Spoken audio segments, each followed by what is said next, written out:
Just expectations for next season. Talking about what is to be done on Saturday, because Saturday is an important time, and then just give you guys like a little plan of what's going on. I mean, for sure, the NAP list will remain the same. There are going to be some changes, like we're going to be adding an alliance, removing an alliance, because people are changing names. Like everything's going to be changed. We're not going to be Bobber starting season 25. People that have stuff in Fax's hideouts, if you currently have stuff in Fax's hideouts, I recommend moving it. You will be able to access them because we're going to get perms to those hideouts for sure. But we can't bank in them. So hideouts that you previously kept sets in, you will not be able to keep your sets in those hideouts because you won't be able to set home.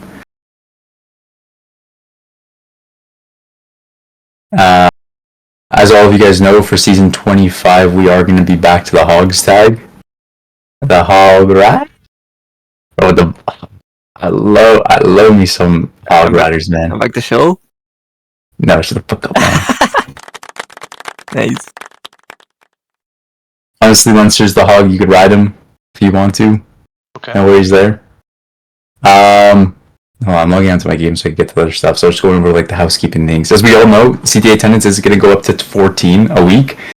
I'm being dead ass with you. We might increase that even more to like 20. Because if we're pushing for rank 1, there's going to at least be 2 mandatory CTAs a day.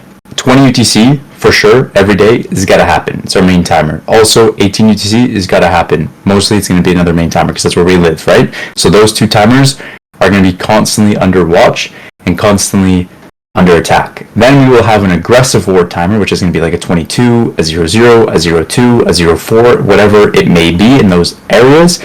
That will be a pushing type of timer for objectives, raids, taking territories, launching on territories, going the next day, all that yipping and yapping.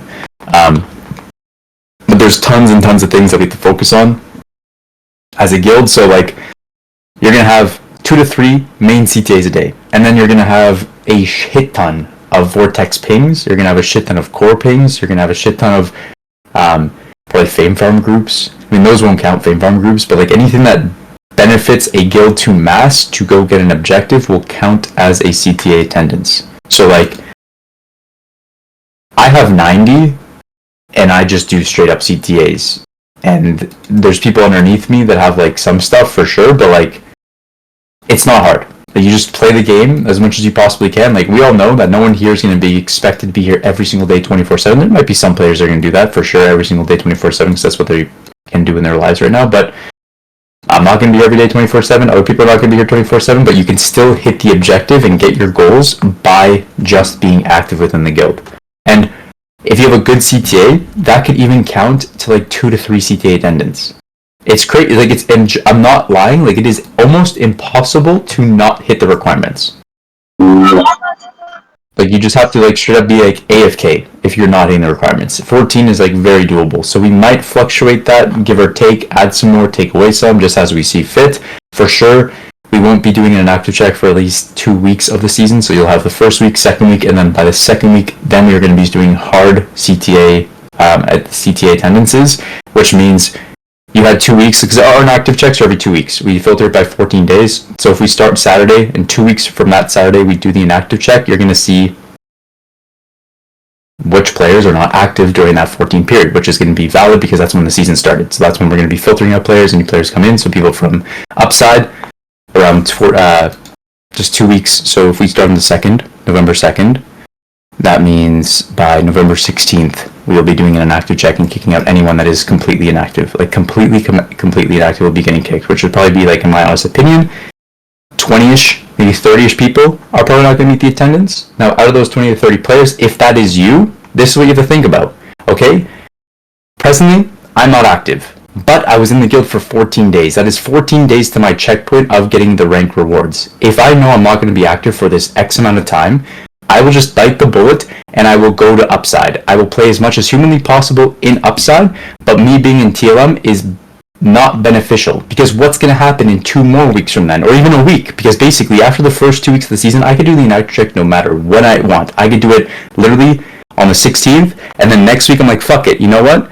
It's the 23rd. I'm going to do another inactive check and see if people are completely slipping.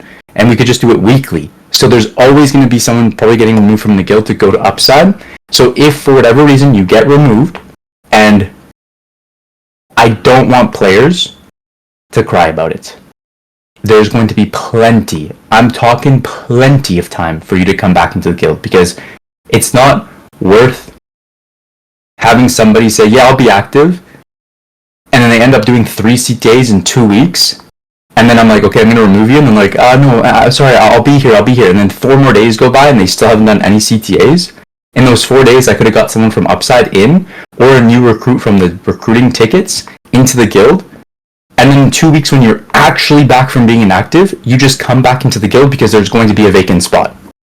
Like, it's not super crazy, because you got to think about it. It's 90 days. The season's almost 90 days. It's a long time. It's going to go over Christmas as well. I've also told TLM, my other timer, that I've reached out to Africa and said, like, yo, Christmas is December 25th. Can we make like a treaty to not do shit on that day? He has not responded yet.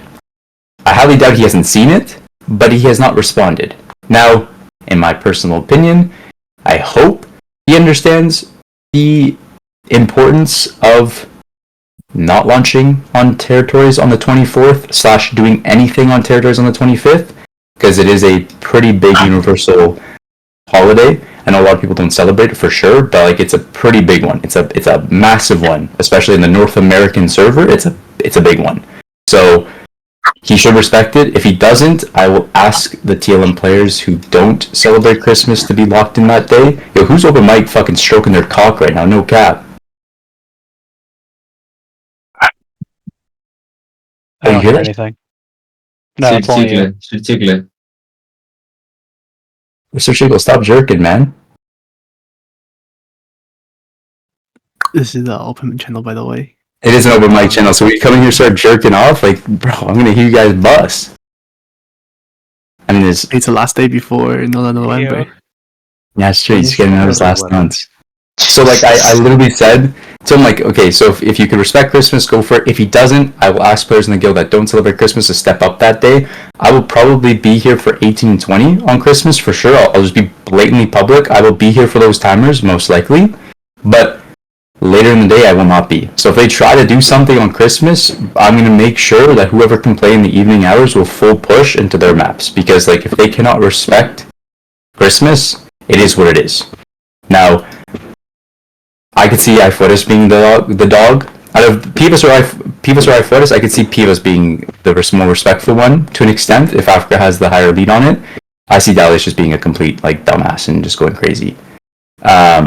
So I know that's like halfway through the season. It's like a month. It's like 40 days in. So it's 2 months in. You'll be on the 60th day. So it's pretty much towards the end of the season. That's why it's super important that, like, I'm asking for this peace treaty, because territories will actually have meaning. They will actually have value. There's probably going to be like 12, 20, 30k stored in each of these territories at that point, that if we're not locked in on that specific day, it could be pretty detrimental to the guild.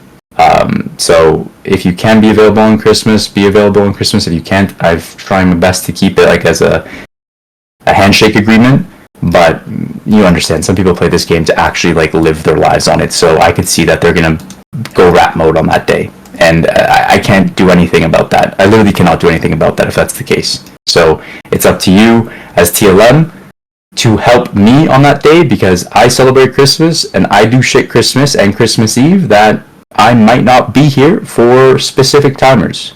And if that's the case, it is what it is. But on those days, for sure, I will be here on some timers. It's not like an entire day I'm gone. I just might not be here for 2021, 22, 00, 02. It might just be sporadic, but I will be here for like a 02 or 04, or I'll be here for 18 and 20. That's usually what's probably going to happen in that day. Again, still up in the air. It's literally 2 months away from now, but it's something I want to address, because usually SBI does like a short season around Christmas, but this season's not a short season. It goes straight through Christmas. SBI also stops doing any update towards the last week of December, first week of January. So if there's any game-breaking bugs, the game's going to be absolute dog shit. It's going to be the first actual season of Albion that goes through Christmas, instead of there being like a little break. So it's going to be interesting to see. I'm not going to lie. I'm going to see how they're going to handle that with calling for reset days and all that jazz. Without like it's going to be an interesting time for 2 months from now, for sure. At that point, you're going to be seeing a lot of people probably getting filtered out of the guild. A lot of people will probably be leaving because of their 50-day mark. All that yipping and yapping. Also, people might be wondering, Slayer, why are you going to be super disciplined on like CTA attendance in the first 2 months? Because it gives us more pull. Now, people are very clueless when it comes to this. You have to be in a guild for 50% of the season. If, let's just say, hypothetically, Telerco is going to be completely inactive for the first 2 weeks. I then say, yo, Telerco, on the 16th, I'm going to kick you. He's like, no, man, I'll be active. So I'm like, okay, I'll forgive him. I give him a week. Now he's in the guild for 3 weeks. That is 21 days out of the 45. I then say, yo, Telerco, I'm going to kick you. No, man, I'm going to wait. So I keep him for 4 weeks, a month. I then say, yo, Telerco, I'm going to kick you. And he's like, no, man, I'm good. I'm coming back. And he starts being active. The moment he hits the 50%, there is a higher chance that Telerco will just leave the guild immediately. So I'm being completely transparent with TLM here. I understand real life happens. I have real life too. I have a lot of shit I gotta do IRL myself. I have things I have to do this season as well. But if people are physically inactive, you will be removed to Upside. You're not removed from the guild. You're not kicked. You're never denied. You're just gonna be moved so that when you actually can play, it gives you more reason to stay in the guild and fight for the guild and push for the rank 1 achievement than just say, you know what? I have 5 days left. I'm just gonna bullshit my way and I'm just gonna leave guild, because once that 50% makes the break, there's less quality players wanting to join the guild, unless they want to join to fight and rinse Ifoetis and Pivas for sure. But the players who will put more grind in to get us that rank 1 will be less and less because they don't get the rewards. Now, TLM has always rewarded players who don't get the rewards by giving them generous rewards on themselves at the end of the season, whether it be like silver or special stuff. So if you don't get the reward for whatever reason and you help the guild get the objective of rank 1, you will get rewarded in other ways. But that is why I'm kicking people, because with this theory, say Telerco's inactive first 2 weeks.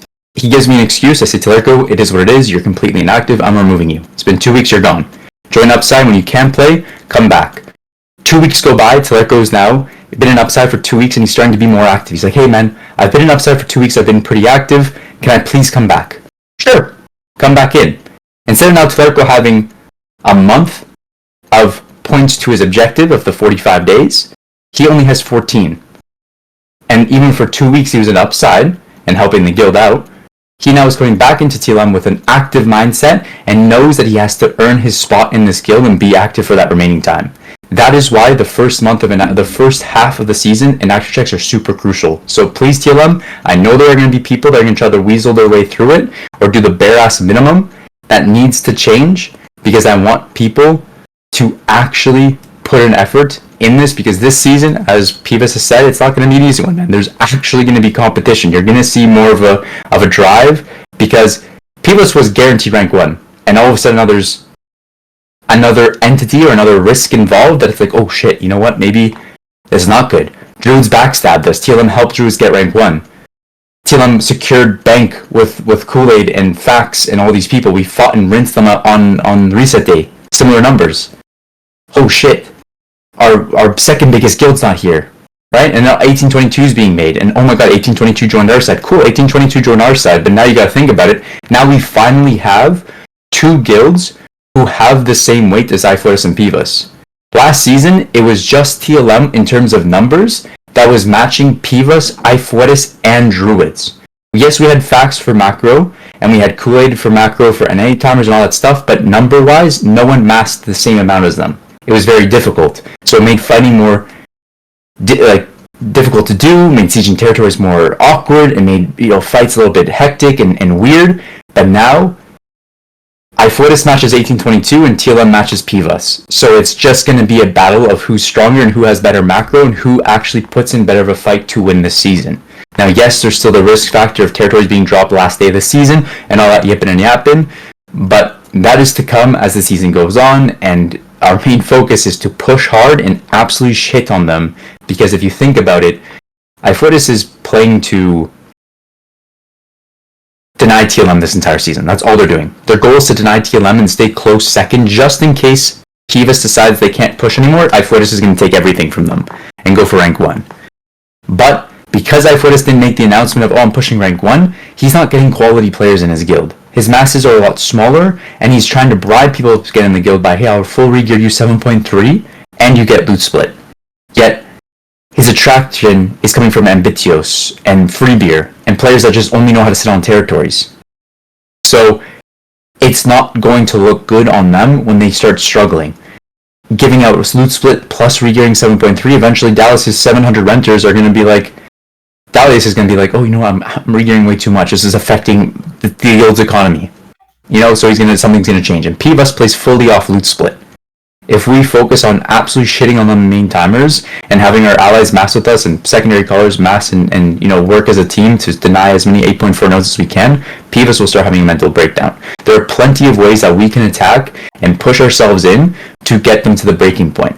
Like last season, you might say, well, TLM, we didn't really do anything. It's been a very stalemate for the last 2 seasons. There are so many things in the political scene that I can yap about for hours and hours and tell you guys what needs to be done and tell you how much of a strategic input we had last season that would just go in one ear and out the other. And that's why I tell players, I'm not going to, for me now, in the last 2 seasons, it's not worth my time explaining the macro of political side to players because the chances of that player actually having an impact in helping me in the future is very slim. They're not going to have any impact in the political scene. So, why should I waste time in explaining something for someone yapping and be like, Slaya, but you launched on that 18 UTC up north, but then you didn't show. Why? Why did you do that? Oh my god, I hate TLM. I'm a fucking /suicide in game.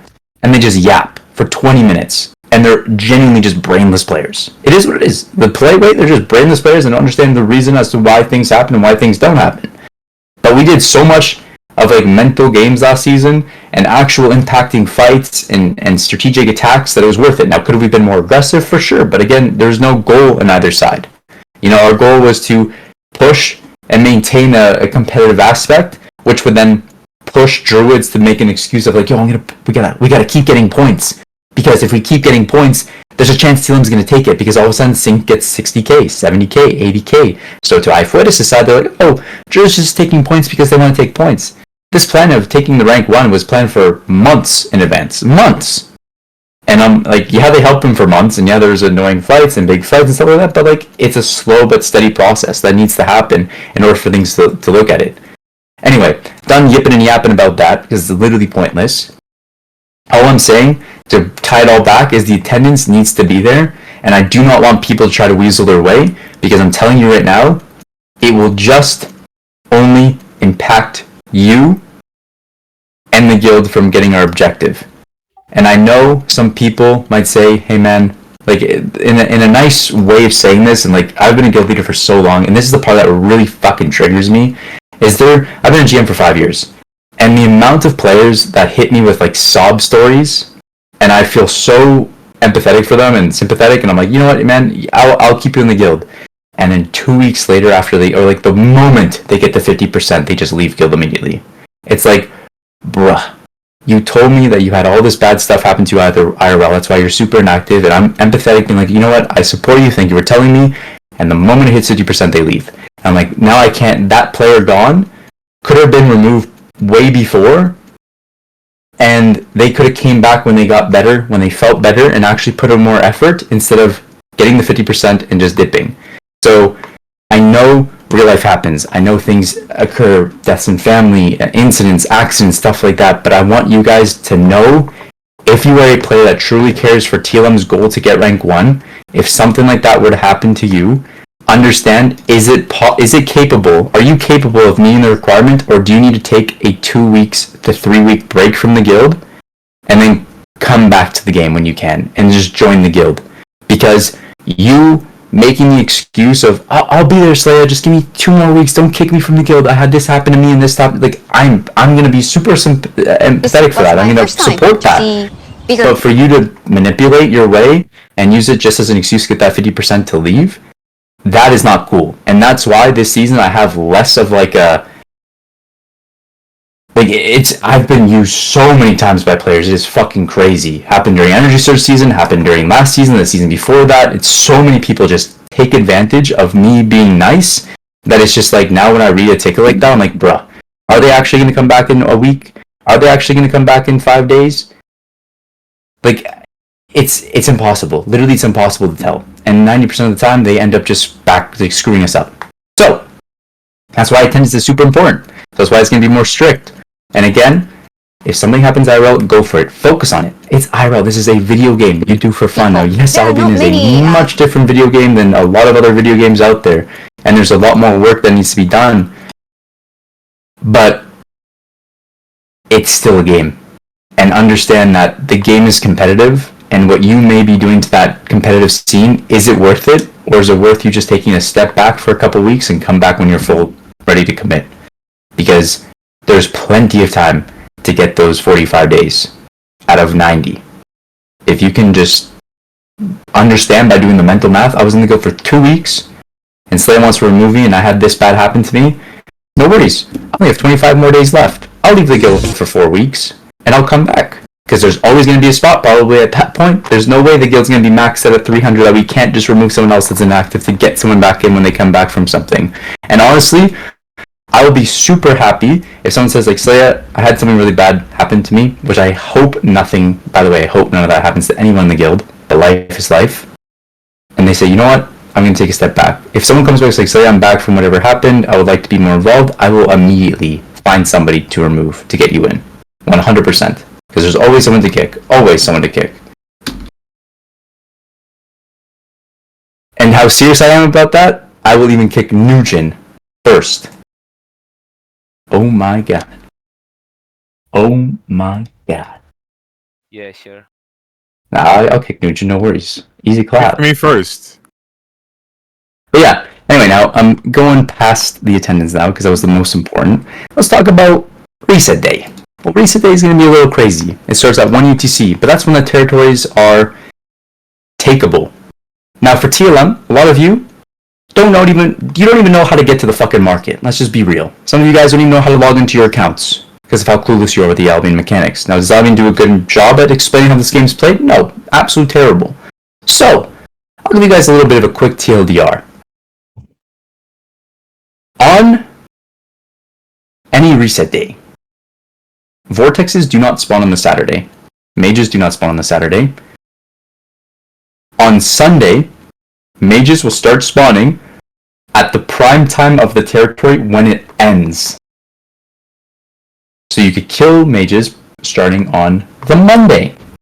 Now Vortexes spawn at the end of prime time on the Sunday. So for example, SBI was pretty dog shit about it last season because of the new... Now it's a little bit changed because of the prime time mechanic they implemented to this game of everything during prime time will spawn more frequently and shit will spawn super frequently in prime time. So you might look at the Black Zone and be like, Slaya, if you're saying at the end of prime time Vortexes will spawn in X map, why the hell are the 1820 UTC maps not really getting a lot of Vortexes but the NA maps are spawning a shit ton? Well, that's because SBI is dog shit. And they code like that. But it's still going to spawn. So, on Saturday, at the end of 18 UTC, as soon as it hits 19, you will start seeing some Vortexes spawn the 19 UTC maps only. Or the 18 UTC maps only. And then at the end of 20 UTC, at 21, you're going to start seeing some Vortex spawn in the 20 UTC maps. And then it keeps going up until the end of 4 UTC.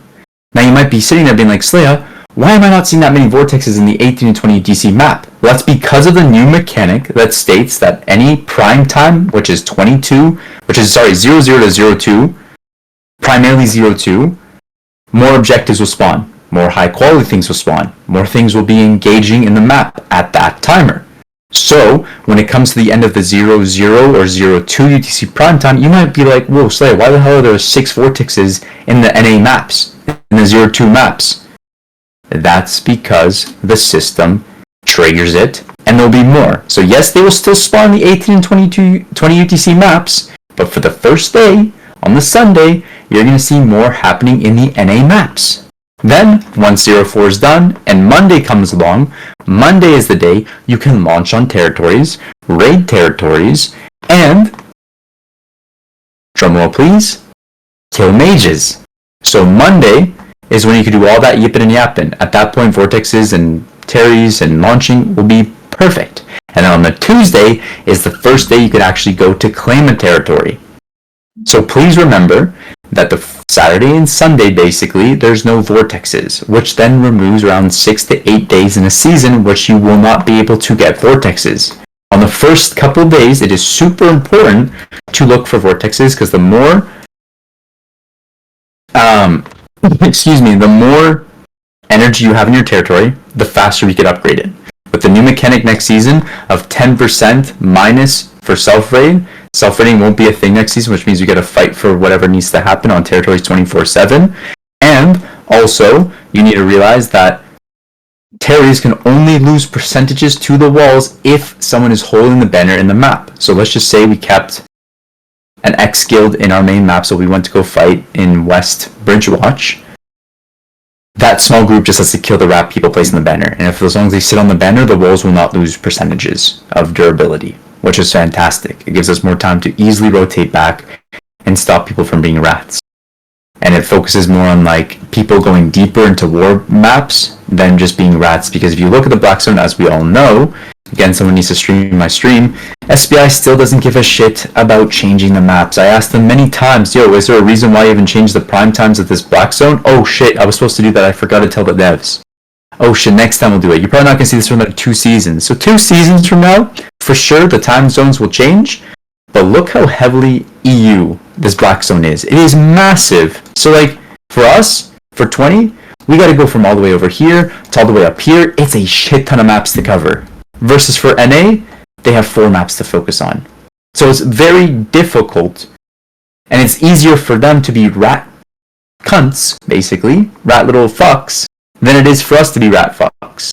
So it will force them, the enemy, to actually grow some cojones some days and start fully pushing these maps, because then they actually have to place a banner in order for it to work. So territory battles in our primetime maps will probably be more of an actual thing next season, because less rats are going to happen, which is good. It's crucial.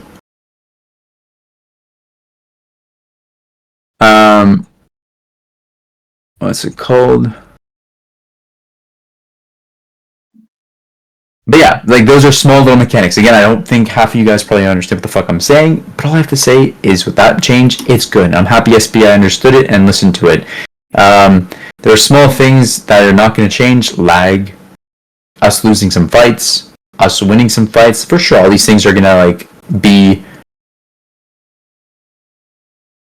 things they have to think about. Like for example, we're not going to win every single fight. We're going to have some bad fights, but like the one thing that needs to be focused on the guild is stop yapping like little dumbasses. Like think about it like this, man. This is a video game. Why the squinting?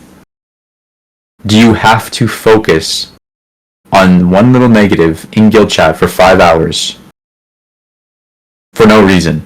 Like not only will you have a bad fight and you wasted that 1 hour time, right? It was a bad fight, bad shit. But to spend another 2 hours, 3 hours yapping with someone about it, like, bro, you're genuinely wasting your time. Have stronger mental, move on, think about what went wrong and what you could do better next time, and go for it. Straight up.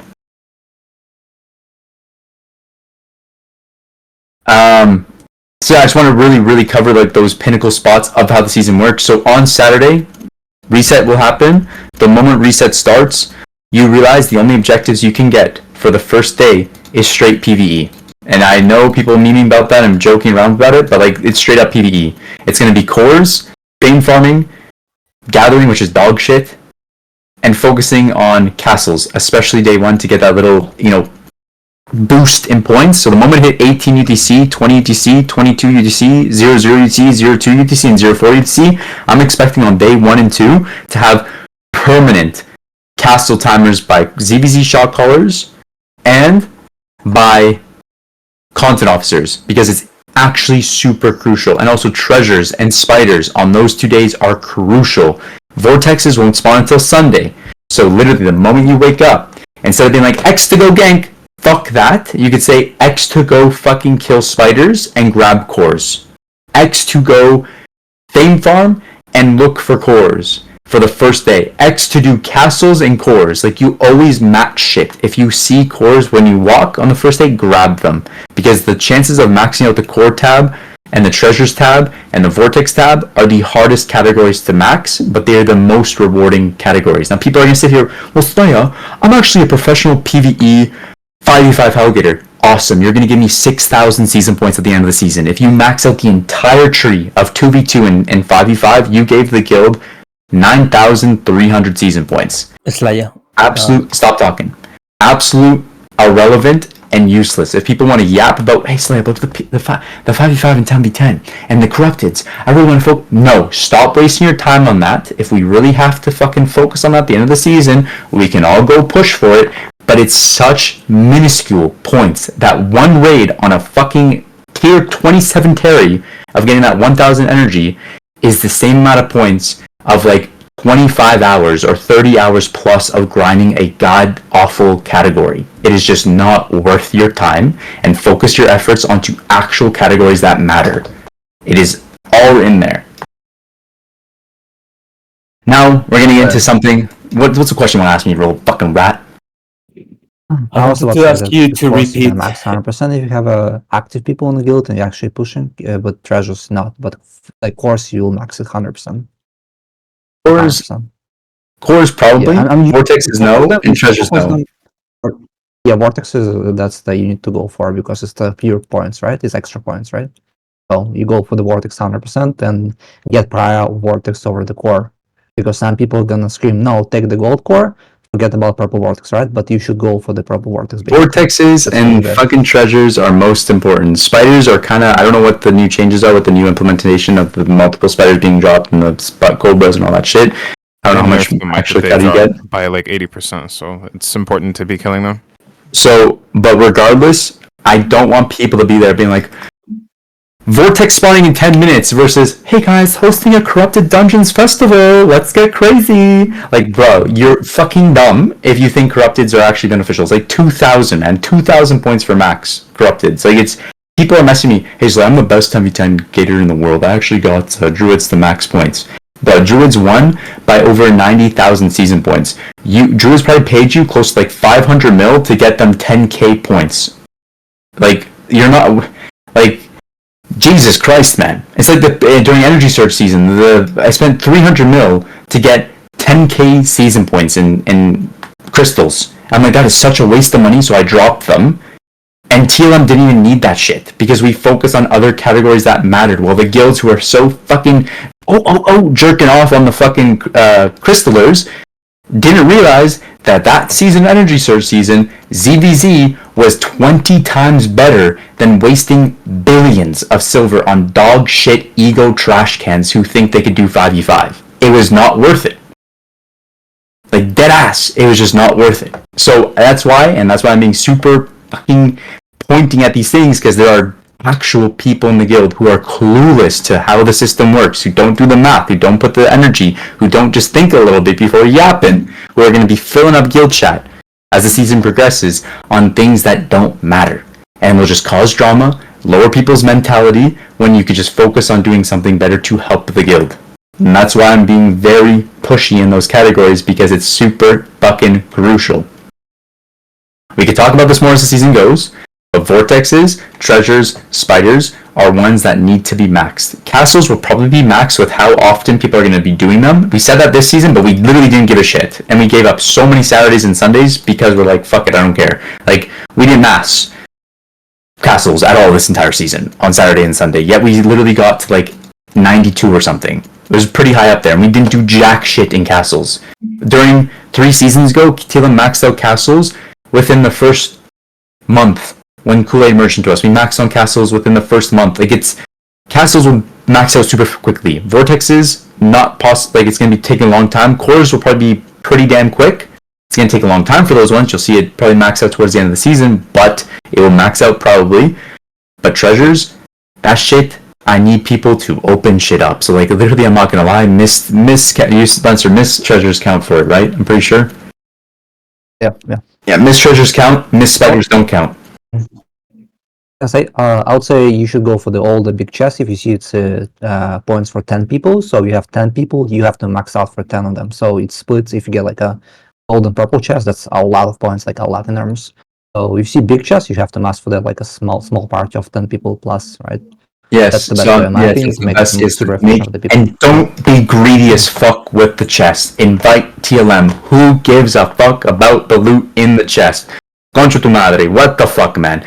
If you're gonna be stingy, capping my content at 15 people, like, suck my cock, man. Suck my cock. You're literally, like, just invite people, get more points, life's good. Who cares, man? Who cares? Invite 10 people to any chest. If you see a chest in the black zone, go for it. Small chest is 1 person, medium chest is 3 people, large chest is 10 people. Make sure you have those numbers. Make sure you have people on the parties before you open shit up. If you see random ass people opening them up from allies, add them for sure, but make sure there's 3 TLM in the chest. Go for it. And if you see an ally opening a chest, be like, hey man, can I join the party? I don't want any loot, can I just join? Ask your allies, and they will add you. I will make it clear, like, hey guys, if you see a TLM looking to join a party for a chest, just add them. They won't take any of the loot, just add them so they get the might. Okay? Simple. Make it super clear. Now, is there going to be mistakes throughout the season? Because every guild has stupid players. For sure. For sure. Don't fucking cry. 1 person in the guild out of 3, the chance of controlling 300 players is physically impossible. There's going to be that 1 stupid player who just makes mistakes, and that player will ruin something, for sure. Report it, make a ticket, hey man, this guy's being dumb. Perfect. That's that person, don't do that shit again. They do it again, they're gone. Simple. Simple. Very easy. Now, onto the stuff that matters for the season points. We are going to have multiple colors throughout the entire season for vortexes, for castles, for main CTAs. I'm not no-lifing this game. I've already made that fucking clear and transparent. I will put as much effort as I am. During these last 3 weeks, the amount of political effort I put into this game is crazy. I will put effort. You may sit there and be like, say you're doing nothing. The amount of stuff behind the scenes you don't see with political stuff is crazy.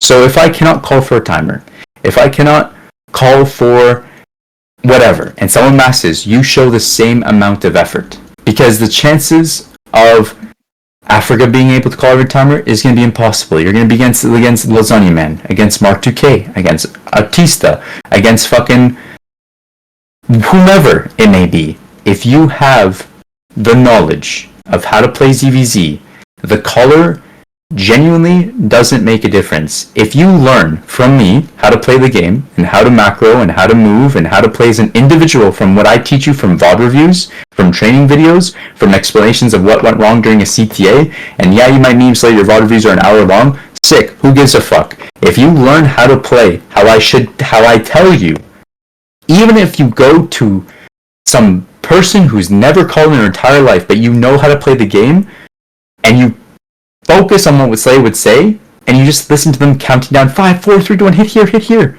you will be able to do better than the average player from Pivas. So who cares who's massing? Show commitment, show effort, and go for it.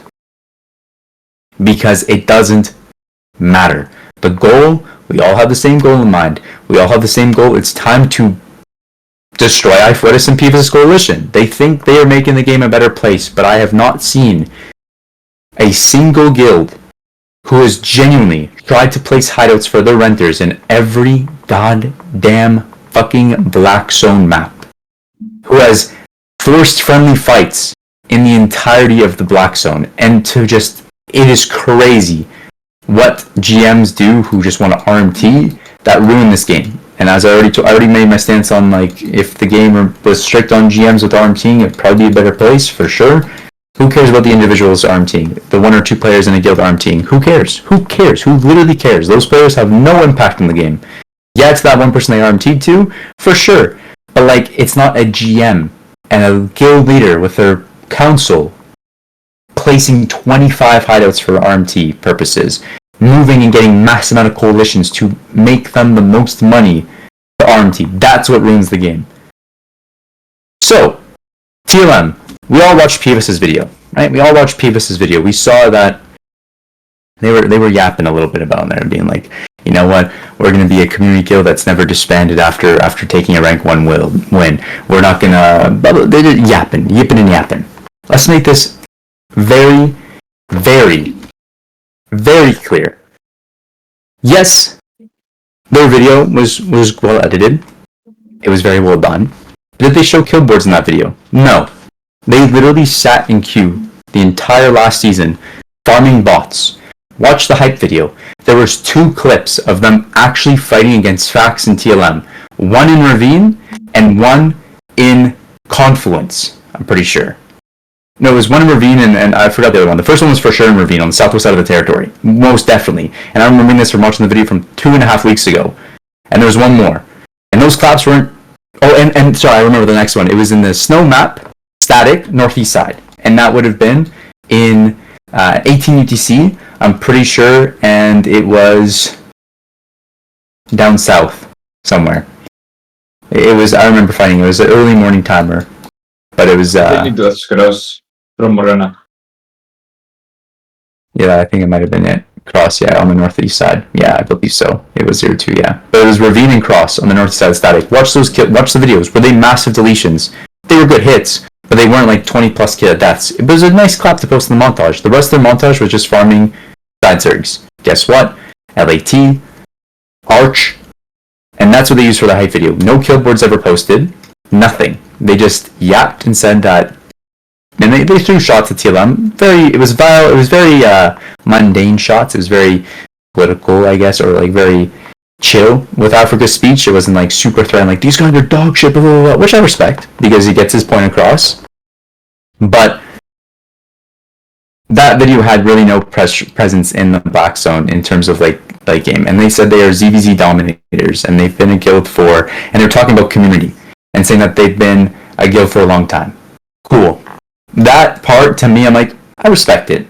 But I genuinely believe right now in the entire Albion, the entire Albion community, there's no guild who has been as old as TLM. There is none at this point. None. For 5 years straight, TLM has remained the guild and has not changed. You have GMs that have been here for a long time, for sure. Africa, Last War, and all that stuff. But they have not remained the same guild. And that is something that needs to be like stated, because these guys want to make the yipping and yapping about community guilds and all that stuff. So, it's my time. Let's explain a little bit about TLM here. 5 years, TLM has been a guild. No matter how shit it has gotten, no matter how many wars have gone poorly or good, TLM has remained a guild through thick and thin. I've never disbanded. I've never given up. If something bad happens, you think about it in a positive way. Yeah, that went bad, but what can we do to do better? I play this game to have fun. It's a video game. It's not my real life. It's not something I profit off of. I play it to enjoy the game. So if something bad happens, someone who wants to get better at the game will think of ways, what can I do and what can I teach my guild to become better? And that's what I've done for the past 5 years. And I've seen the Blue Army War. Multiple. The Holy War. I've been involved in it. I was participating in it. I was here when it came to Elevate's big war during their big push for rank 1. I was fighting against Rang in Limhurst. I've seen literally, genuinely every single war there has been since Season 7 onwards. I've been participating in it. People have been in the guild from when we massed 80 people in East Limhurst to massing genuinely 20 people out of Limhurst Portal and fighting 80 plus man Zergs. But no matter what happened, TLM remained a guild and did not change that. And we've pushed and we've proven to people in this game that if something bad happens, it does not mean you remake and disband. It means you think of what you can do better to become what all these guilds end up trying to do by remaking and making something better. You don't need to do that. You don't need to disband 17 guilds and then put 17 GMs into one guild to get to where you want to be. It's never been like that. Look at Energy Search season. TLM had basically 2 GMs in that guild, technically. Nitty was kind of AFK, but I got a lot of Nitty's players. It was just, again, me and Bipap, or me and Ramps. And we got what we needed to get done. So, look at Pivas, man. Count the GMs in that guild. Count their community guild they yap about. But how many guilds have each of those GMs been a part of, disbanded, and remade? I mean, on top of my head, I could think of like 7 or 8. Last Warren. Homeless Crew. I could keep going. And every single time when shit happened, they disbanded. And then when they felt their mental got a little bit better, they came back. My mental's been pretty shit. But I kept massing content every single day because I played what I wanted to do. Now, yes, were there people that didn't agree with me within the guild and left guild? For sure. People said if that ever happens again, they might leave guild. For sure. But as long as I'm playing this game, that's not changing. We can literally become a portal guild again, and I will still have fun by doing what the hell I want to do and push for it. We can go for the push of rank 1, which is this season, and I will still find a way to enjoy the game. And even if we get fucking dicked on in a couple fights, I'm not going to sit there and cry because we've made a nice arsenal sorry, not an arsenal. We made a nice storage of gear that we have enough to re-gear. But that's the part that is crazy to me, is when people talk about communities and how I'm not going to spend after getting rank 1. Look at TLM. I've gotten rank 1 before. I didn't disband. My graphics card wasn't a thing for fucking 3 months, basically. I didn't disband. We found a way to push no matter what happened. And that is what Albion truly needs to see, because there is no other guild in this game who's been as competitive as TLM has been in terms of the spotlight, who's remained a guild in the entirety of our time. And to prove that, even when TLM was a dog shit guild, I always had goals. There's never a season in TLM that we've never reached an objective of what we wanted to. When I first made a guild with 17 people in my guild, we pushed for silver. And when people sit here being like, we gotta change the season points you need in order to, HQ a map. SBI just wants to make their more casual player easier. Like, SBI is thinking about reducing the amount of HQ points to HQ. In tier 6 quality maps probably won't change, but quality 1 zone, they're thinking about making like 5,000 season points to HQ. Like, bro, if a guild of 17 players back in 1987 could get 15,000 season points by massing every day to kill mages, some random ass guild can easily get 10,000 season points now. And they're like, it's so much harder to get season points nowadays. No, it is not. You can get season points by fame farming, ratting castles, doing so much shit that it's, back then it was just crystals and mages. That was it. That was literally it. And yet a guild was able to manage to get in there and kill mages on high guilds and got our objective of 15,000. And back then mages would give you like 15 season point a mage, or 32. Is based off of the tier and the quality and how much the territory was leveled up. So if it was a max level territory, you get 110 season points. So even if we got like maxed out territories back in the day, do the math, man. To hit the achievement of 15,000 season points. I guess we did own some territories because I crystal back then. I was in Martlock, so it was a lot less of an issue. Besides like some of the bigger guilds that are up north. But even if it was like 120 season points per mage, we had to kill like a solid 100 mages if we were getting max territory mages. But like even then, it's like not happening. We're getting 15 seasons of points. Like probably killed around like 400 mages that season. An entire season that's doable. So when SBI says that it's hard for people to do stuff, it's just people don't have a pull. People don't know what needs to be done. So anyway, I'm going around in a circle. I want to talk about mostly about that. It's just like, in the end, TLM has remained a guild. We've always been a community guild. People goof and gaff, have fun in here. People come in, come out. People go in, go out. Hey, yo. But, like, it does not change. As long as I am playing this game, I will play it the way that I want to play it. And I know for a fact there will be 100 people, 20 people, 10 people, whomever it may be, that will support what I'm pushing towards the game. And when I have time, when I have efforts, when I have basically time, when I have time, I will push where I want to get, and we'll make something from it. And I will always continue to fight and push towards achieving the goals of what TLM needs to be. And that is what a lot of these GMs have lost because of self-greed and what they believe is the solution to everything, rebranding and remaking a guild. It is not what you have to do. Last Warren could have still been a guild since now. They just chose to stop. Homeless Crew could have been a guild from now. They chose to start. Don't even get me started with Para. Oh my god. Native could have still be a guild right now, but they chose to remake and bounce between Wrath and Noob Slayer with GMs, and every fucking season for the last 15 plus seasons, they're making a new guild. And where does the money go? Oh, hey guys, making a fresh new guild. We only have 1 bill silver. There is no way you have 1 bill silver if you're disbanding a guild every season. If I were to spend right now, 30 bill, close to, that would get. And if I were to make a guild next season, where the fuck's that 30 bill going to? Even if I paid each person in TLM who's done a lot, 1 billion, there would still be plenty of money to reopen a new guild.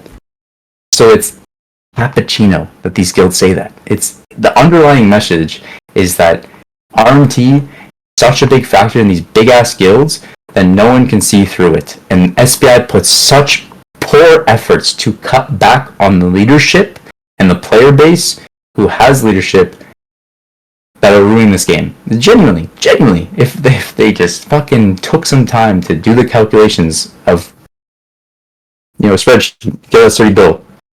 They're buying materials, trading people. Okay, here's 4. Like, I traded Mr.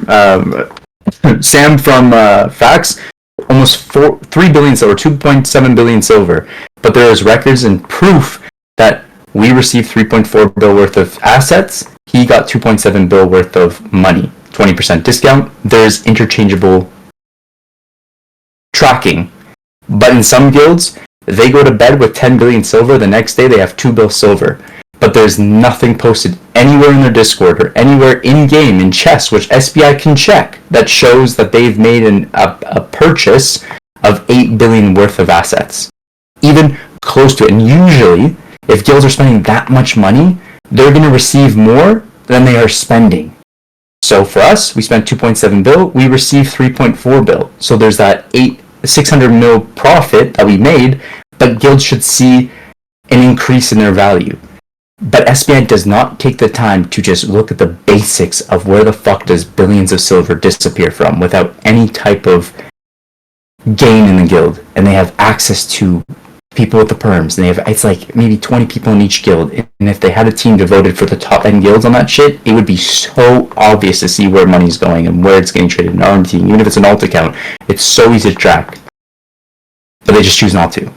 I mean, they're not going to kill their own game just to ban like 4 or 5 GMs. I'm telling you, it'd probably make this game, I don't know, someone else would just take the place of it, but it would just be more engaging in terms of a competitive scene.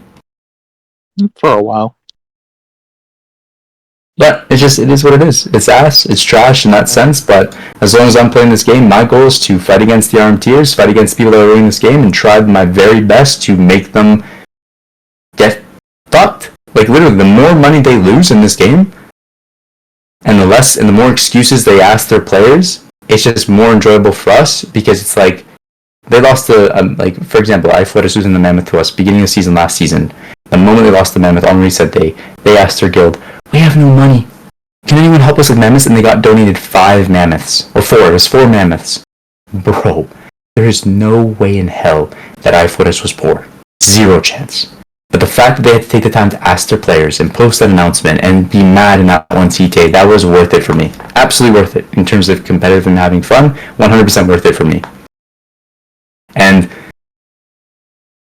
I just don't know how their players don't see that they have so many fucking renters and no money. Like, if TLM could be self-sufficient by just ZVZ loot and energy from territories and the occasional 8.4 node and maybe the once in a blue moon mammoth that spawns, and we can still regear as what we regear now, a guild who RMTs, who rents, the RMT is the reason why they don't do it, because they're selling all the gold, but if they have renters, terries, fucking massive amounts of donations to their guild, and they can't regear the piss poor minimum, people can't see that. They're just delusional. It is what it is. Anyway, but yeah, someone wants to say something? I just want to ask if they, speaking about money, do we have, do guild gonna put more money into people like this season or no? Because if we're pushing, some people maybe expect like a bit better gear for the pushing season. So if you I don't expect think the gear won't change, but there will be more rewards for people putting in efforts in categories. Like, for example, there'll be more like we'll find someone that wants to do the mundane tasks of it, but that's something I want to look at. Instead of getting better gear per CTA, getting people better stuff for the mundane tasks like energies, cores, vortexes, and top person for the week. If someone can track each of them, because I asked SBI before the season, they said they're going to implement it. I can't tell because the Might and Favor thing's not out, but there should be a clipboard copy. I asked, I heavily pushed. I said that's a great idea. We'll add it. They said it was coming out. I don't think it's here. You can't tell now. It just came out on the 28th, and the season's been off season, so we don't know. But it's supposed to be a clipboard in each of the Might and Favor categories. People who help with shit too, like rigor officers and role mentors. So the people who actually want to help out with the guild and not just get their rank 1 border, we're giving them rewards for playing. So like that's how we're gonna do it. I'm not gonna give like the average player who just shows up to do a CTA and log out in better gear. Like that player can make their own money to get themselves better gear, and what they get is what they get, and expectations are what we're gonna do. If you put more efforts in the categories and whatever it may be in the TLM stuff to help us get our objective, those players will show up in the better gear because they're putting in effort. I'm not gonna, using 2 examples here, I'll use Nugent as the bad one. Nugent, who just shows up for the occasional CTA to meet his status of 14 CTAs a week, I'm not gonna get, and that's all he does. Doesn't donate focus, doesn't do anything, all he does is show up to the 14. I'm not gonna give him a 7.3 weapon or 6.3 hollow fall or whatever it may be, just because he's doing CTAs. Versus, let's just say, Monster, you do Role Mentor. You're putting in effort after CTAs, you're VOD reviewing people, you're telling them how to become... I'm just using you hypothetically, dumbass. You're a fucking dog, Monster. You're a fucking dog. I am. But let's just say you're like role mentoring people on Raven. I would then be like, yo, Monster, here's your 8.3 Witchwork staff. Dumb dog. Mhm.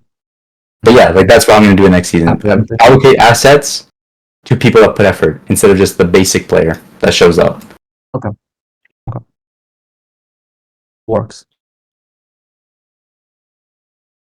What else we got here? There's the renewal on TeamSpeak. Oh yeah, please everyone take a look at the AO announcement for if you're willing to help pay for the TeamSpeak. Council paid for it last year. And like we were gonna do it again this year, but Tom made this idea of like there are probably people in the guild that want to do it. So he said he's gonna take some time to ask people if they're willing to do it, get a total amount. But again, it's not gonna be like a scam thing where all of you guys donate and all of a sudden the guild profits like $200. No, it's we make sure that what is donated is exactly how much it would pay for Dawn to renew the subscriptions, because Dawn does all that. It's $175. You have the bot, the Discord bot, and then the TeamSpeak. $175 for it's all there. Dawn wrote it all up. You can read more. It's very descriptive there. Yeah, I think I've said some stuff that Arvir can clip, and Virgie can clip too. That can be used, and within like the next couple weeks, I expect, since I said some stuff here is probably gonna be clipped. People are 100% clipping it, but you're gonna probably see like 2 to 3 videos of TLM being posted within the next couple weeks. I'll stagger them. Whoever, like I know YB's doing one. I know Virgie wants to do one. I know. I'll do mine once you send me the fucking clip, you asshole. Whoa, chill. I literally said that. I literally just said it in this meeting. It's there. I'm not recording right now. Wait, maybe I am. Hold on. W.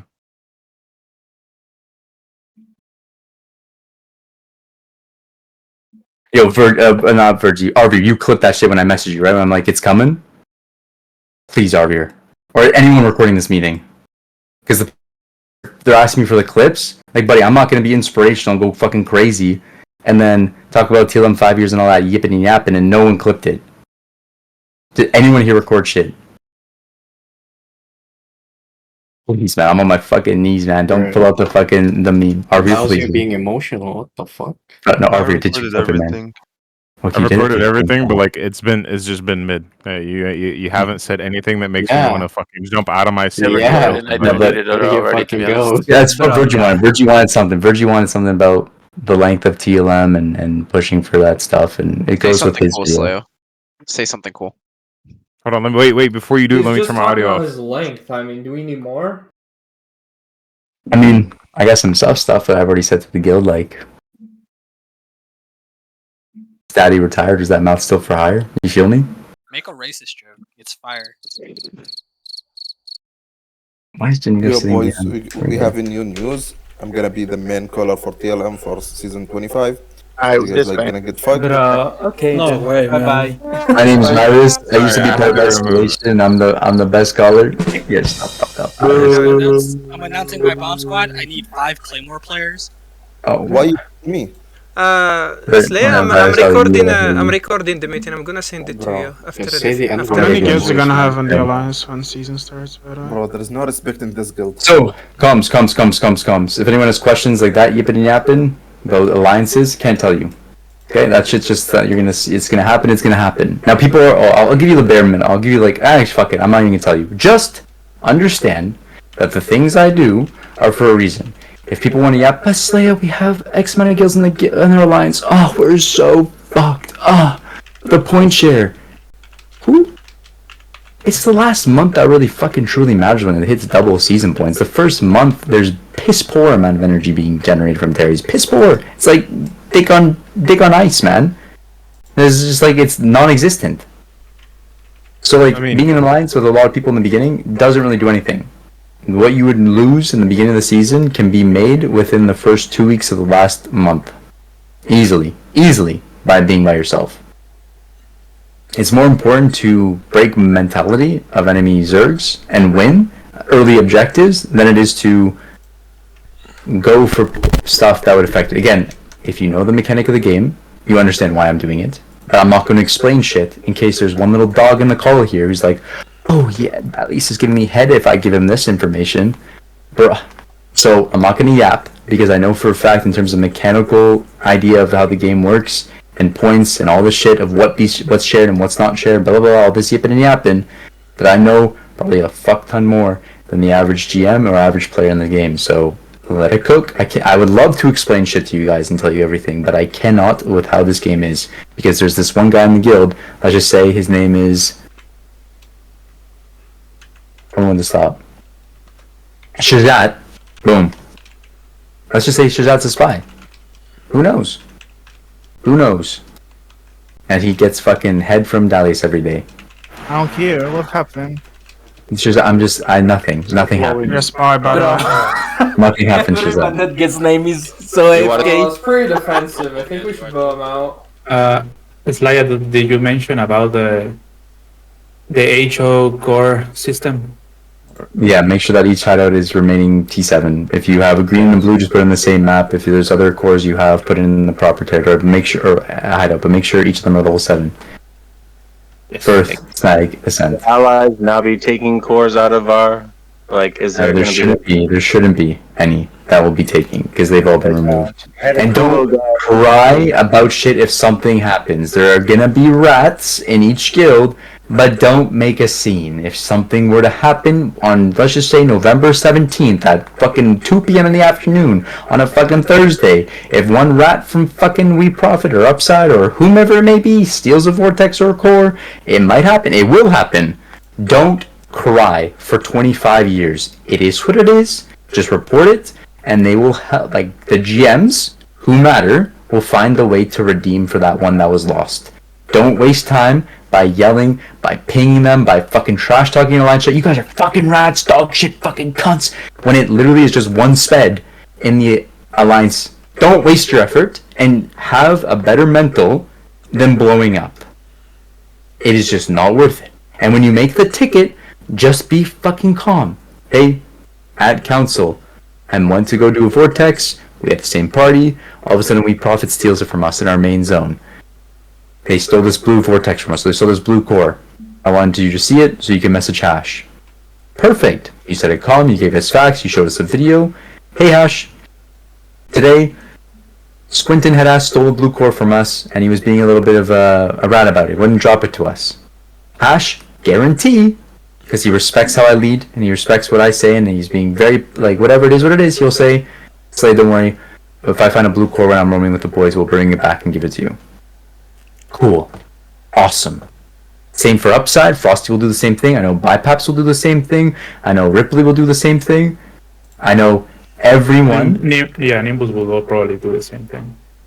So don't waste your time typing in a Alliance chat, getting pissed off. Just record it, post it, and then I will deal with it. It is Can I say not something as difficult. well? It's something small. Go for it. Also, like with all the like media and shit that you guys see, and you just like immediately come ping Slay, ping me like, oh my god, freaking out about these things. Like, for example, the Don Negro shit. Like, if you don't know like something's true, just chill. Like, don't take everything you see for 100% truth, because a lot of the time people just make shit up to have drama. Yeah, Brazilian If brothers, it's you guys real are goofy as shit. information, we will know. was Like, not it's us, not it was gonna Portuguese. happen and us not know these things. It was the Portuguese players until that made I this. said multiple times that they just translate to everyone. Yeah, I mean, it was a couple a couple Brazilian players in TLM were sending me DMs. One of them was Portuguese for sure, but a couple Brazilian. I got the amount of DMs I got the same thing.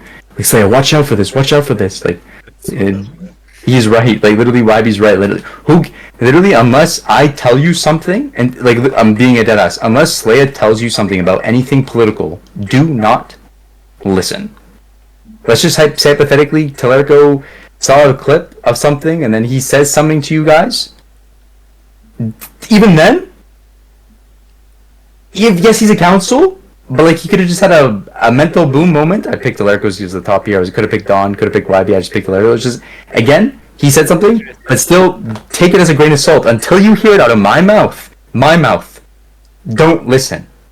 To an extent, like Telerico has more pull than, let's just say, fucking Zero in TLM. Like, if you heard Zero yapping about drama, like, okay, nice. But Telerico says it's a little bit better. But unless I say it, it's not true. Genuinely, because there's no point of like yapping about stuff that doesn't matter. It's just absolutely stupid.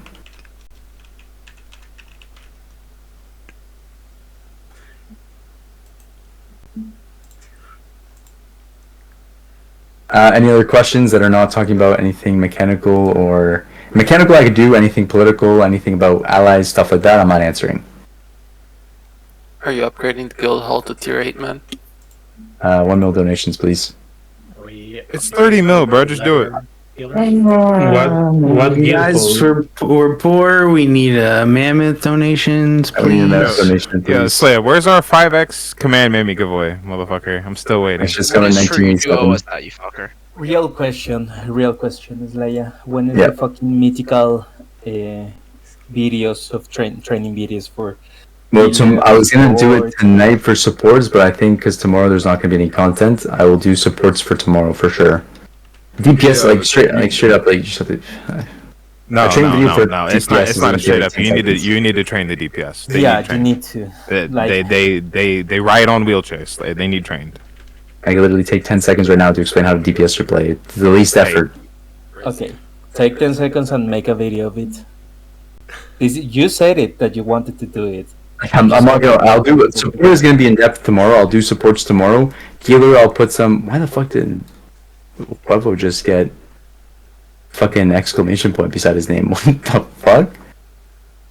He's the new caller for TLM. That's why. No, like it was like a yellow exclamation point, like a warning sign beside it where like the mute button was. Jesus. I've never actually seen that. Anyway, but like straight up, like I will do one for support tomorrow for sure. When I get back from my evening stuff, I'll be back. So around like 2 UTC same time, I'll do one for support. I'll probably incorporate healer because again, healer's not too difficult. I'll be honest, like healer's pretty. In this meta, tank and support are the most important. Healer, you're just there to recoup people from being fucked and position good. And DPS, you're just brainless monkeys. If you stand good, you do good. That's literally it. There's nothing more to DPS. You just press fucking E.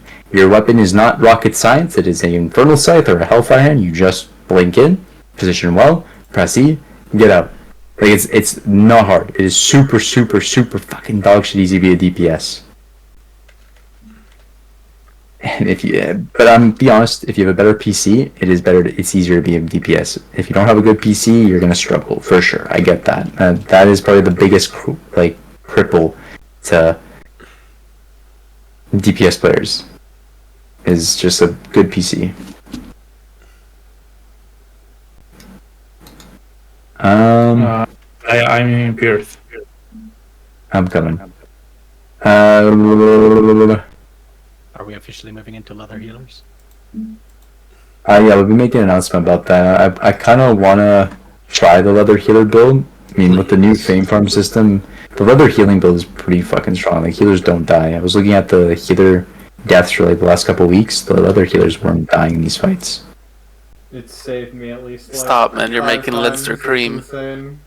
I mean, like, realistically, we already did the math, right? Like, yeah, Leinster's a fucking little bitch ass that fucking yaps for 400 years about fucking how a lamppost is better than a fucking pile of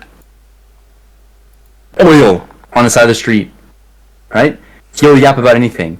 Oh, did you know that if you actually drink a Geek Pod at 3 seconds and 24 minutes into the fight, you actually would have survived because the output of Raven damage on your pussy would have lasted 42 minutes in your ass. Like, it's something. You don't really yap about anything. But we did the math, and he sent me a paragraph and a half and explained everything about the healers, that genuinely the healing output between a leather healer and a cloth healer is 50 difference when He didn't do healing that sickness is with applied. CDR.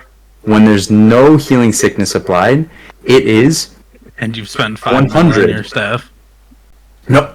The price between a leather healing build and a regular cloth build For that the is required for guilds. TLM to mass is the same amount of money. It is the same. If you were Mano verified, you will, the 1.7 mil or 1.8 mil set for cloth is the same for the 1.8 mil set for a Spectre jacket and a better staff, like a 6.3 staff and a Spectre jacket. That difference is the same of getting a Phase Scale 6.2 and a Hollow Fall 6.2. It's the same money difference. It's like, I think 60k more expensive or less expensive. It's piss poor, minuscule.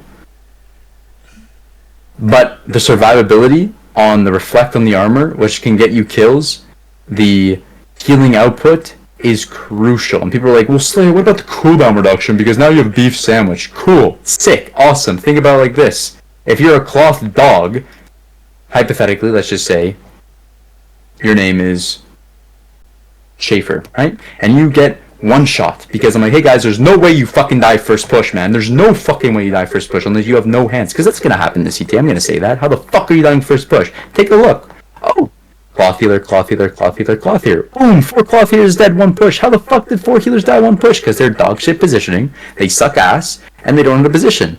4 cloth healers dead. But if that same clump was leather, say one of them died. They also die. No, it's so Yeah, much they difference. do. So much difference. You The have only 2 literally like, times that I've seen the bots of Aller Healer don't die is Papua Rock 2 times because he used Geekpot. You should watch my VODs then. Rock dies like at a least Papa Rock. 3 or 4 of them. Look at Pablo. Pablo dies first fucking second every CTA as a fucking cloth healer. Wait, Look at Popes. If you're goes dying fucking- first Pop- engage, Popes you goes have into more the enemy's problems backline. than like what you're Who's wearing. yapping? You're retarded. Who's yapping? Were you a healer? Are you a healer? Yeah, I am No, a Popes is healer. healer. But Popes is 5 Wait, screens in the wait, enemy's wait, backline what's your killing box? the... Post your Yeah, box. does. I haven't died. I have a fucking Popes just had a mandate ticket open for like 5 months. So Yes. he's posted. So comes. So basically, with everything I've written, I'm not lying to you. I told, if I'm gonna listen to something Leinster types, with the amount of bullshit he's yapped about, like how Witchwork with your fucking ass cheeks on a Raven, dismounted, go in their backline, Witchwork their back is higher output than a full bomb. Whatever, right? There's things he cooks, and it's. But like I told him, if he's gonna do this other healing thing, he has to put in effort, and he put in so much effort with like spreadsheets, Excels, fucking like video proof, a trial period, giving out free sets to TLM and having them force post VOD reviews in the channel if they want to do it more. Like, he has clips, everything. The difference in healing output is so abysmal that it doesn't matter, because guess what I've literally said to you, this meta is not about who has better healers, it's who has better supports and tanks. If your tanks and support play out of their mind, healers are there just to top you up. Now, is there going to be full leather healers? No, this is only for Hollowfall. Wow, whoa, I didn't realize that's there. Wow. Ooh.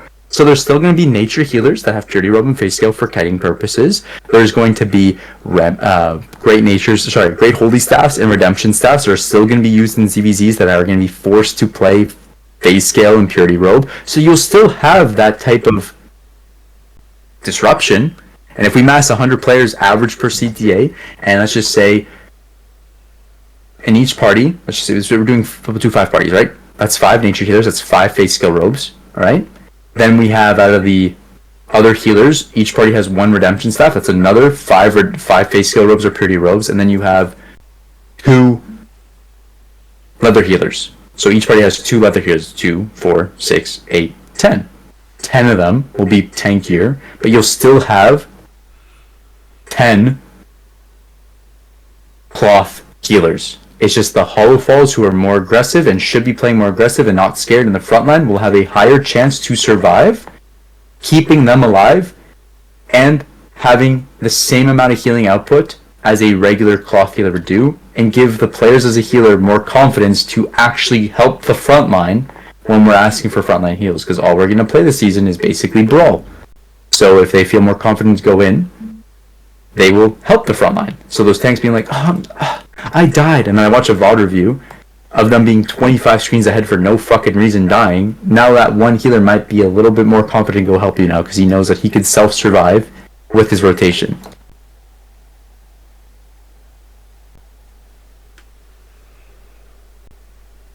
So yeah, I will make it out, like, we'll talk about that a little bit more. I mean, it's all posted. You could look at Leinster's post about the leather healers. Again, it is there. I do believe that the price, because every healer, regardless if you're Meno verified or not Meno verified, you have to wear the set that is asked. So you can choose, like, you know what, I'll play Redemption today, and I'm going to bring the face skill robe. Okay, perfect. But if you're playing Hollow Fall, you play the leather build, and the price is the exact same amount, and you get a better weapon.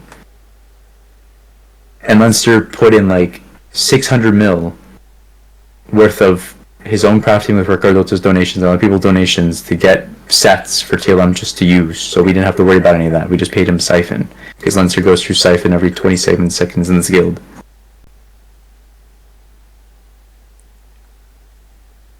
But yeah, it's good. It's good. Speaking of Mando, is the Mando sheet updated for your officers going into the season? No, we gotta double check it tonight. clean that. I will do it tonight personally. Thank you, And people sir. say the cooldown on the leather healer is fucked. The assassin hood gives you that output clean. Can we? We're also gonna like update. 70% We're of also gonna CTAs I update the shoved ZVZ assassin guide. hood. I was yelled at to bring knighthood instead. Can we? I if we're was so playing- Sorry. when you were getting yelled at for asking about night helms, like that was just simply because like people already weren't following the builds properly. So I at least wanted to see people using something that was not selfish and playing clerical as a healer. Because if you're positioning well, you can use night helm, be effective and be helpful, and you don't need a clerical. No, this is against assassin hood. Or the leather healing build. Was he? Yeah, can we use I'm just running medical fucking instead of knighthood every mechanics? time because everyone's like, So people okay, will can I also get more this. knighthoods? Can I get more night helms? So for going into it, On two different. Or was it a times, generalized questions two towards times I healers? was Can anybody asked, play and night then helm? There's also healers in general. so then this is where Two the specific times, yes. so there will be next season, because Ignacio's the intern council, and Ignacio's job is to every CTA that we have, he's going to post the CTA attendance for people to help in categories. If someone signs up as a healer checker, that healer checker now understands that, hey, Slaya just gave us a little bit of a rundown. Each party is going to have 2 leather healers, because give or take, maybe 2 to 3, because you can't just say like whatever. There might be a party with 3. All the leather healers will be on assassin hood. That one nature healer, ooh, what can that nature healer run? Night helmet. Wow. Okay, then the DPS checker. All the realm breakers should have night helmet. Each party has 1 realm breaker. Boom.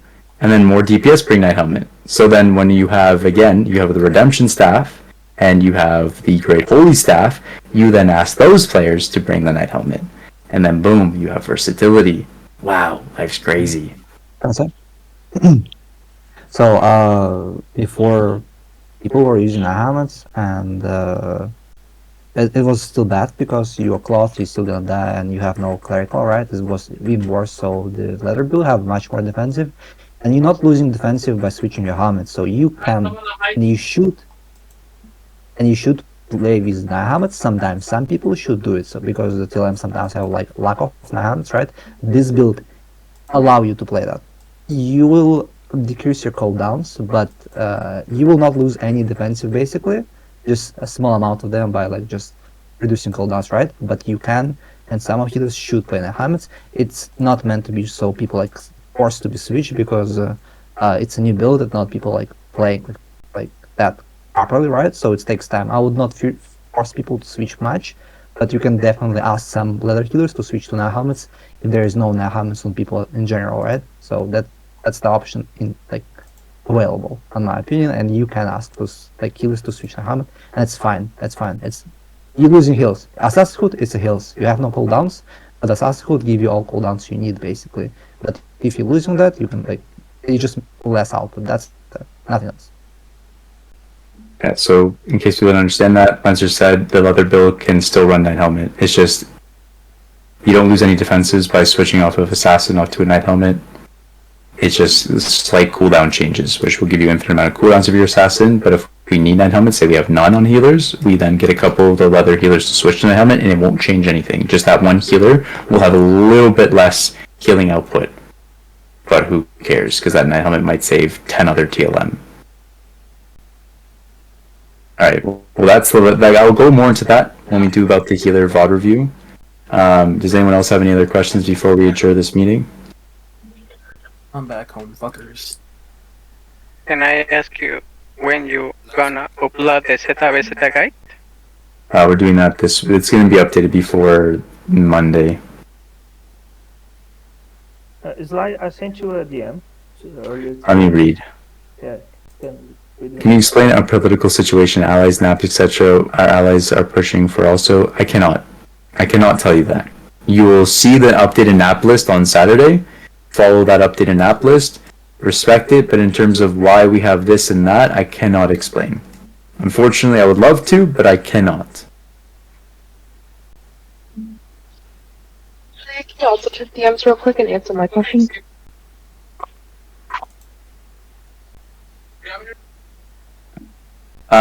So in terms of the training, tomorrow I will do support and healer.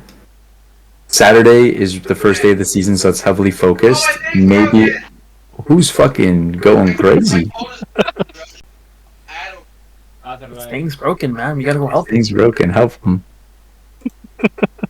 Oh, But for other like DPS and shot killer training, I will do that hopefully this weekend. I want to get that done as well. I was going to do it during off season, but it's been like with all the changes of fact suspending that came out of the blue in the last couple of days, and then with the 1822, and then our allies being confused and getting everyone where they need to be, Arch basically disbanding, all of this shit, everyone just yipping and yapping, going everywhere. I was fully focused on political side and just I did my training videos when I can. The most important, in my opinion, is like if tanks play well, the other roles are dog shit easy to play. So that's why tanks were the most important focused. Next is support, because support, like I said, if supports and tanks are locked in for CTAs, locked in every time, in TeamSpeak, yapping, helping each other, tanks and supports, every other role is dog shit easy. Dog shit easy. Like a healer, your fucking life's easy as shit. DPS, your life's easy as shit. So supports and tanks need the most of it. Probably worth mentioning that actually, tanks need to actually sign up on the sheet when it's posted. It's very important we fill out Hellion Party. Right now we've got like 3-4 signups max. That should probably change when season starts. I actually have another question. Next season, before it starts, are we gonna like remove everyone's roles and like just do like a clean slate? So that we, For where? Discord? Yeah, for everything. We did that in TeamSpeak already. Yeah. I'll probably remove all Alliance member roles, yeah. We'll remove everyone's Alliance perms. I mean, like even like starting from the Yeah, top, roll. like anyone that's AFK at all. Oh yeah. Slayer, don't forget your focus potions. Yeah, I'm going. Everyone from people top down, yeah, we've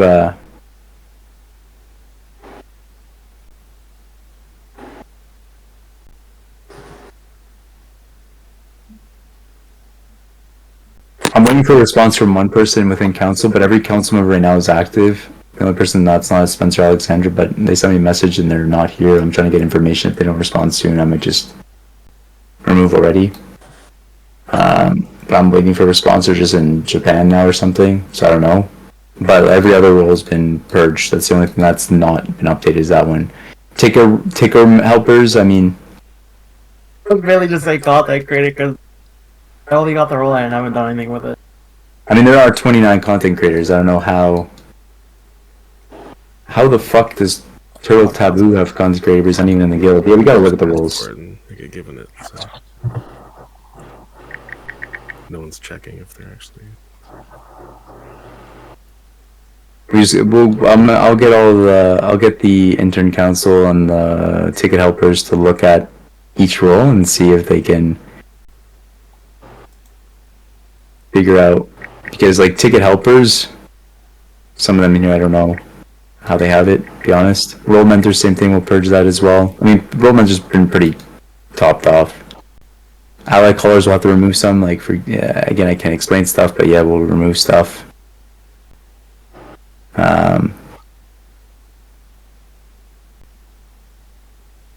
Shaw color, same thing. Shaw color's been updated. Yeah, all that stuff has been getting updated. Oregon too. For content officers, it's the same thing. If they don't host content, they'll be removed. I'm going to be very strict on that. Again, Sandar's not in the guild, but he had it. I guess people that are removing the roles don't have perms to remove that. ZVZ commanders, we need more of them. But again, we have so many ZVZ commanders, but I don't see a lot of them doing stuff. ZVZ commander is always the hard one. Anyway, can someone take a screenshot of the call so we could get these people the +1 attendance? Besides that, you guys are free to give them other questions you could ask me. Virgie, there's some stuff in there that you could use for your video. Yeah, actually, I thought about some really good stuff. I'm gonna like take a picture of their thumbnail, their video, put a clown face on that guy's fucking profile, and then put that actual thumbnail for my video.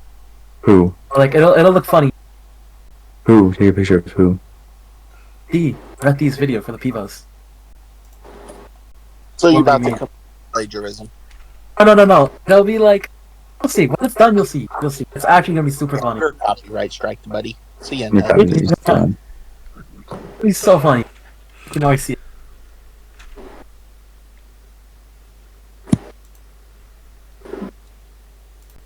We will check the roles, but the line. I don't know how to take a pic. You got that shit. What am I taking a photo of? I can't.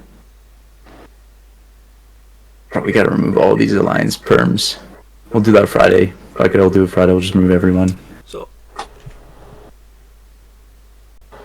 Slaya, I did send you a DM. I do not need it answered here, but we need to talk about that at some point. You mean all the alliance firms I've been given out over the last 2 months get removed? Yeah, everything's gonna be removed. Yeah. Alright, I'm putting all these screenshots in ZVZ Party, by the way. You sent me. You didn't send me. I DM'd you. Oh yeah, sorry. Oh my god, there's so many people that messaged me already during this meeting. One of them's a Sir Chico trying to buy stuff from you, but.